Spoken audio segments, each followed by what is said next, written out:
Dans la quatrième carte de la série Lune de l'Oracle de Béline qui porte ici le numéro 14 et qui s'intitule Découverte. Alors ce mot découverte nous fait d'emblée penser à une action plutôt positive qui consiste à faire la lumière sur un sujet inconnu, ignoré ou caché.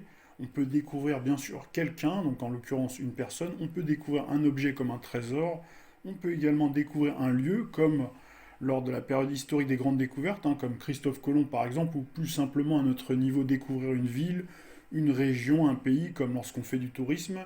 On peut aussi découvrir une formule de chimie, par exemple, ou une invention scientifique. Ça veut dire que si vous tirez cette carte-là, donc la carte découverte, c'est un peu comme si, quand vous faites ce jeu divinatoire, vous écriez Eureka, donc cette expression légendaire qui aurait poussé le savant grec Archimède quand il a découvert la fameuse poussée d'Archimède qui porte encore aujourd'hui son nom. Et d'ailleurs, dans le même registre scientifique, on peut découvrir donc une planète. Alors ici, vous avez la lunette astronomique qui est illustrée, qui pointe en direction donc d'une étoile à 6 branches, qui est là pour confirmer que si on tire cette lame, on a des chances d'avoir un accès à un champ de connaissances plus vaste. Ça veut dire qu'on élargit son horizon et donc son univers. Cette part de chance et cette opportunité d'élargir ses connaissances, on peut également le retrouver illustré sur le parchemin. Ici, vous avez ce cercle avec une croix qui est inclus dans le cercle, donc sur le parchemin, que vous voyez ici déroulé à côté du trépied du télescope. C'est vrai que les initiés à l'astrologie connaissent généralement bien ce symbole qui ressemble à la part de fortune qu'on retrouve dans nos cartes du ciel. Et vous avez à côté le symbole donc de l'étoile de David. Alors cette étoile à 6 branches, d'ailleurs qu'on retrouve également ici avec l'étoile, n'est pas sans rappeler le sceau de Salomon, qui possède un pouvoir spirituel, ésotérique et messianique assez puissant, donc qui permet les alliances. Et l'étoile à 6 branches symbolise aussi la victoire, elle symbolise le commandement, mais aussi la délivrance et la sagesse.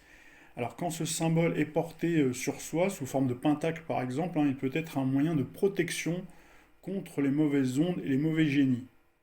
Alors c'est vrai que cette carte est très riche, il y a beaucoup de symboles qui sont illustrés, et nous avons ici également un livre qui est ouvert, qui peut symboliser bien sûr l'érudition, donc il ne vient que confirmer ce que l'on vient de dire, l'érudition, l'accès à la connaissance. On voit également un autre document, là par contre qui est un petit peu plus flou, je ne sais pas si vous arrivez à le distinguer, on a l'impression que c'est un livre qui serait fermé, mais ça peut aussi être une carte, un peu comme les cartes routières qui sont dépliées en fait, qui pourraient nous indiquer ou nous insuffler l'idée d'un document qui peut nous aider à nous orienter.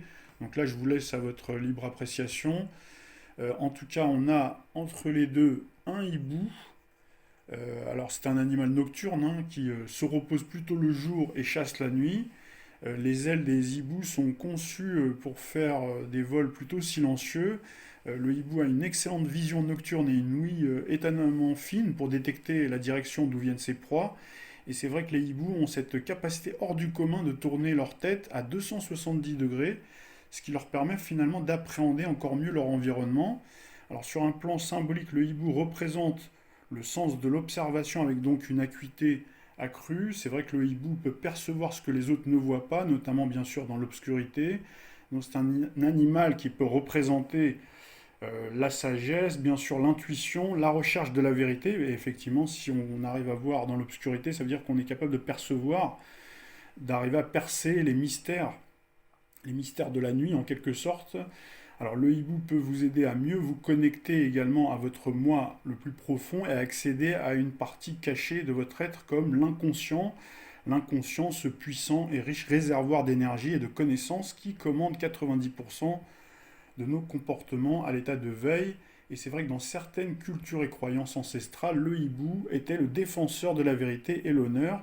Par exemple, vous avez les Celtes et les Égyptiens antiques qui croyaient aussi que le hibou guidait l'âme au moment de la mort pour qu'il ne s'égare pas, pendant que vous avez les chamans amérindiens, eux considéraient le hibou comme possédant des pouvoirs de guérison. Passons maintenant à la personnification, les traits de caractère et l'état d'esprit de cette lame-là. Alors côté physique, pour vous aider, j'ai pris donc une photo. On va se focaliser surtout sur le hibou. Donc si vous tirez cette lame-là dans une de vos séances, par exemple de cartomancie, de voyance, hein, donc la personne peut se distinguer par son nez aquilin, c'est-à-dire assez fin et recourbé en forme de bec d'aigle, hein, ben, comme les hiboux, avec également de grands sourcils bien fournis, de grands yeux plutôt clairs. Et pour vous aider à encore mieux visualiser, donc j'ai pris l'exemple de ce personnage. Donc c'est une personnalité connue du grand public, surtout du côté des fans du ballon rond, et notamment du côté du PSG. Donc vous l'avez reconnu pour certains d'entre vous, il s'agit de Marco Verratti, surnommé Hibou. C'est vrai que la presse lui avait demandé, hein, notamment le journal de l'équipe, le magazine L'équipe, hein, il s'était intéressé à l'origine de son surnom, donc qui a atteint désormais une renommée internationale. Donc ils lui ont demandé pourquoi justement on vous appelait Hibou, et en fait il a expliqué que c'était sa dulcinée qui lui avait donné ce nom-là, car elle trouvait qu'il avait des yeux donc qui ressemblaient à un hibou. Alors là je vous laisse juger par vous-même, hein. Donc la ressemblance.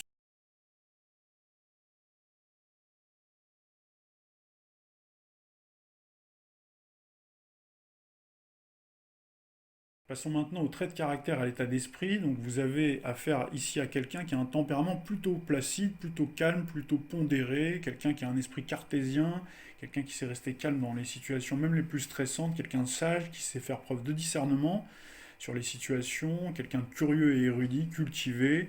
Donc là on se réfère bien sûr à tout ce qu'on a dit, hein, au niveau du symbolisme, au niveau des illustrations sur la carte, hein. Donc également qui a cette faculté d'apprendre, de comprendre le monde qui l'entoure, quelqu'un qui a une soif d'apprendre, quelqu'un qui a la soif de nouveauté également, hein, qui aime trouver les énigmes de la vie, une personne éprise de vérité, compréhensive, attentive, ouverte d'esprit, notamment à la nouveauté, authentique, hein, qui met également un point d'honneur à être honnête, quelqu'un qui a le sens de l'autorité naturelle, et avec d'autres lames lunaires. Donc là, vous pouvez également être un oiseau de nuit, donc vous connaissez tous cette expression, donc qui est attribuée aux personnes, hein, qui sont plutôt veilleurs, plutôt couche-tard.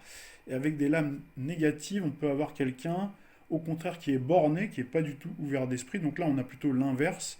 Et on peut avoir quelqu'un également d'autoritaire, quelqu'un qui croit tout savoir, monsieur ou madame, je sais tout, qui a une certaine également agressivité sourde avec la lame de la méchanceté, si elle est associée bien sûr à cette lame-là qu'on va voir un petit peu plus tard, ou quelqu'un qui peut être indiscret, qui vous espionne, par exemple avec la lame de la trahison. Il ne faut pas oublier qu'il y a le télescope, la longue vue, hein, donc la longue vue qui peut symboliser justement cette idée d'espionner quelqu'un.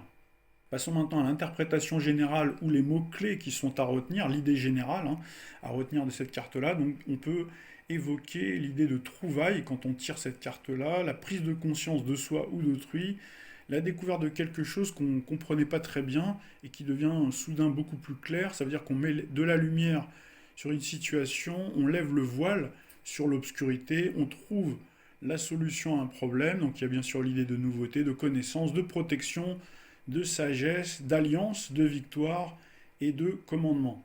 Passons maintenant au domaine sentimental. Si vous avez affaire à quelqu'un dont vous connaissez la situation, donc qu'il est effectivement seul, qu'il est célibataire ou parce que vous le pressentez comme tel, donc là, si vous tirez cette carte-là, ça veut dire que la personne, hein, votre consultant, devrait faire une très belle rencontre, bien entendu. Il faut confirmer avec d'autres lames, mais ça peut aussi signifier que votre consultant est en présence dans son entourage d'une personne qu'il va découvrir sous un nouveau jour. C'est-à-dire qu'il va en quelque sorte éveiller des sentiments amoureux, donc qui sont en fait latents, qui sont naissants, dont il n'a pas encore complètement conscience, mais dont il va prendre conscience.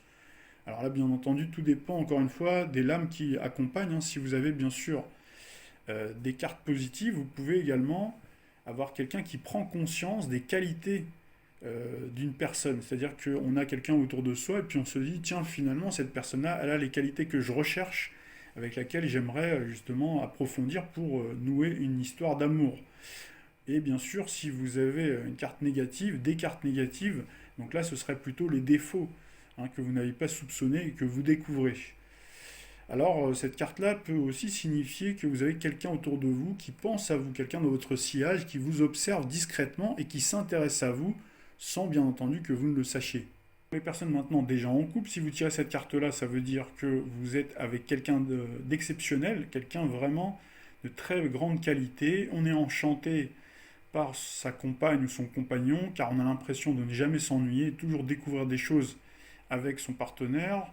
Alors le partenaire peut également être quelqu'un de solide, quelqu'un de sage, quelqu'un aussi qui sait nous faire voyager par l'esprit comme physiquement. Donc là, il y a l'idée d'une grande complicité intellectuelle. On a un partenaire donc qui est rassurant. On peut également être amené à pas mal sortir en couple le soir. Et oui, puisque donc le hibou c'est un animal nocturne. Donc là, on peut avoir également, si vous avez par contre de mauvaises lames qui accompagnent cette carte-là, vous avez plutôt un partenaire qui vous espionne tout le temps, qui vous fait pas confiance, qui vous pose trop de questions, qui est envahissant et qui peut être donneur de leçons. À l'inverse également, vous pouvez avoir quelqu'un qui ne fait pas assez attention à vous, justement, qui ne vous regarde plus. Il y a une forme d'indifférence parce que la personne est tout le temps, justement, la tête dans les étoiles. Ça veut dire qu'elle est tout le temps affairée et elle n'a pas forcément la tête à la romance. Et bien sûr, avec cette carte-là, on peut également, avec des lames vraiment pas bonnes du tout, qui ont des vibrations extrêmement négatives, vous pouvez également avoir affaire à quelqu'un qui vous est infidèle, c'est-à-dire que vous découvrez l'infidélité. Le domaine professionnel maintenant, pour les personnes qui sont sans emploi, ça veut dire que vous trouvez un emploi, vous découvrez donc un emploi, une formation, un stage, un contrat d'apprentissage.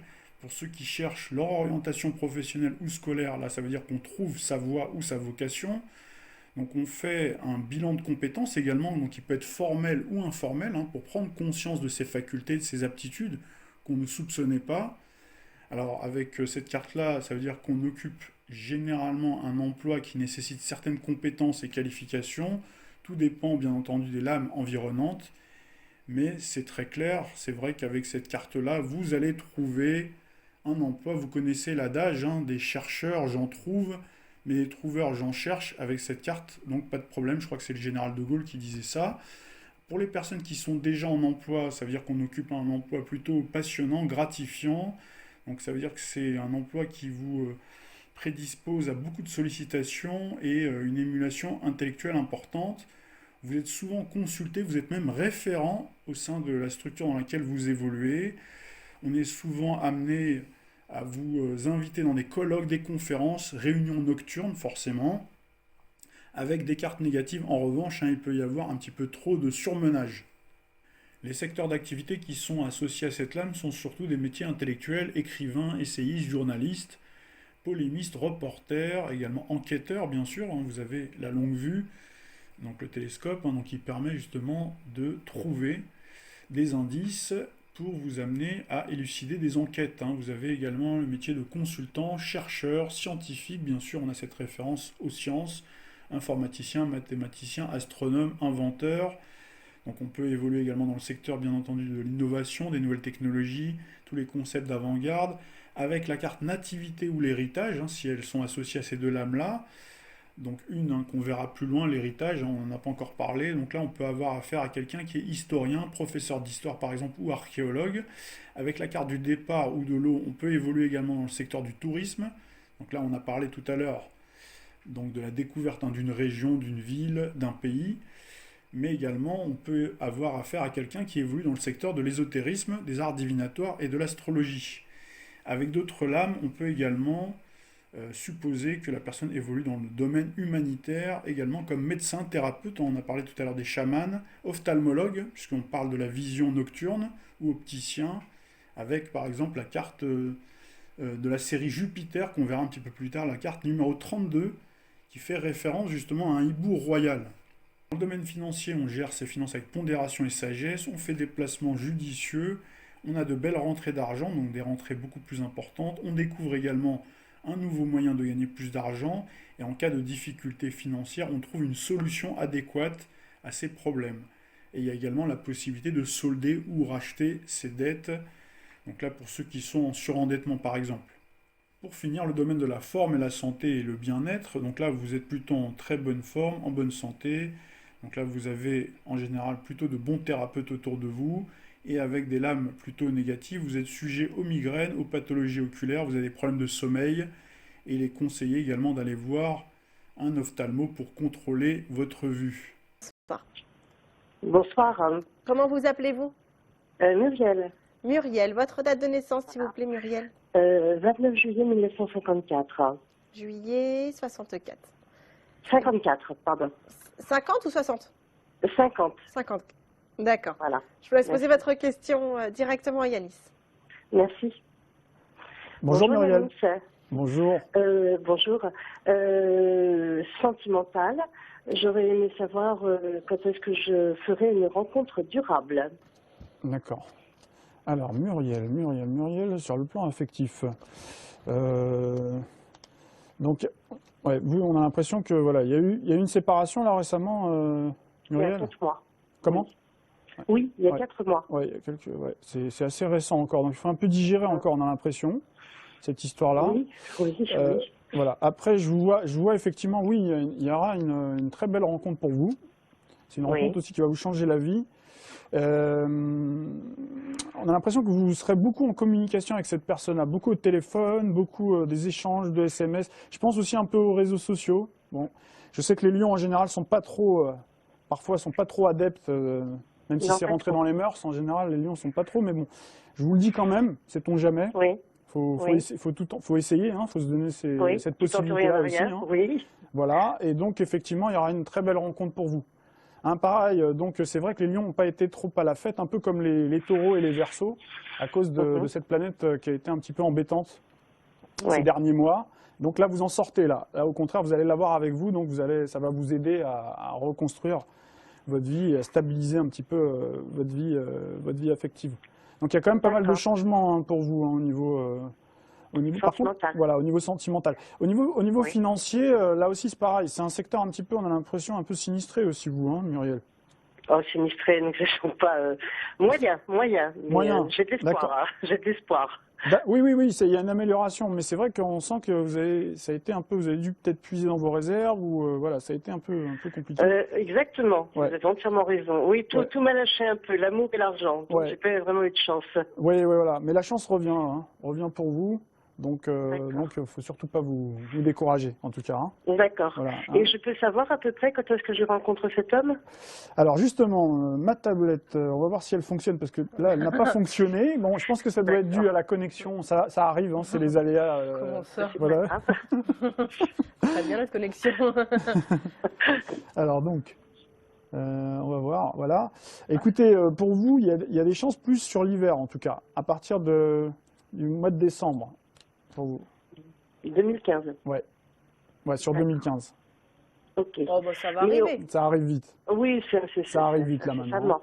Mais c'est plus sur réseaux sociaux, vous voulez me dire, ou c'est pas sûr, ou comme ça une opportunité? Oui, voilà, je vous parlais des réseaux sociaux parce que c'est un peu ce qui me vient, parce que je vois beaucoup d'échanges un petit peu à distance, beaucoup d'échanges virtuels. Donc c'est pour ça que je vous D'accord. suggérais, même si je sais ce que je vous disais, les lions ne sont pas trop adeptes, voilà, de Pas se vraiment, retrouver en vitrine, etc. C'est pas trop, c'est pas trop votre truc, mais voilà. Il n'y a plus qu'à attendre. Essayez parce que ça peut vraiment marcher. Hein. Il n'y a pas que des. Ouais, ça, je suis pas convaincue, mais Oui, on voilà. sait jamais, effectivement. Voilà. Mais en tout cas, je vois beaucoup communiquer. Hein. C'est une femme qui a besoin aussi de communication. Oui. Et Hein. ça se passe bien avec ce garçon? Ça se passera très bien. Bon, bah c'est parfait. Voilà. Je vous remercie infiniment. Vous nous tiendrez au courant, hein, Muriel. Pas de souci. Je vous remercie à vous deux. Belle Merci soirée. beaucoup. Au Bonne revoir. soirée, Au revoir, Muriel.